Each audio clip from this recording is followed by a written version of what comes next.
Sure.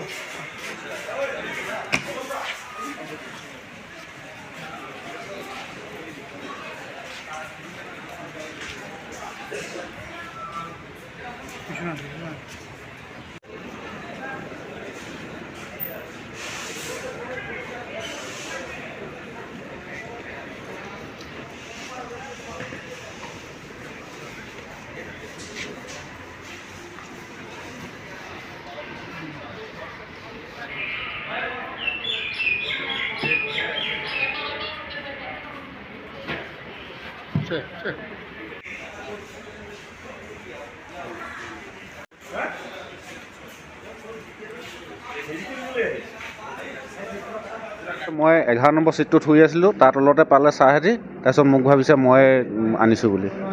আপোনাৰ ঘৰ মোৰ ডিব্ৰুগড়, মই এটেণ্ডেণ্ট কৰোঁ ৰাজধানী আছে হেৰিয়াত। ৰাজধানীৰ এটেণ্ডেণ্ট। মই 11 নম্বৰ 12 নম্বৰ ছিটটো আইনজীৱীলৈকে খালী আছে, তাত সেইকাৰণে শুই আছিলোঁ। কিন্তু গুৱাহাটীত মই চাহ থোৱা প্লেটখন থৈছিলোঁ, তেতিয়া একো নাই। গুৱাহাটীৰ পিছত মানে টোপনি গ'লোগৈ, মই হেৰিয়াত বঙাইগাঁৱত সাৰ পাইছোঁ। তাৰপিছত ছাৰহেঁতি কৈছে যে এইটো এইকেইটা তোৰ বুলি কৈছে। নাম কি? মোৰ নাম ক্ষীৰোদ ফুকন। এতিয়া কি পাইছে আপোনাৰ? ভাং বুলি কৈছে, এইটো ভাং বুলি কৈছে, গাঞ্জা। কিমান কিলো আছে গম পাইছে কিবা? নাজানো, ছাৰহেঁতি জুখিছে, ছাৰহেঁতি জানে।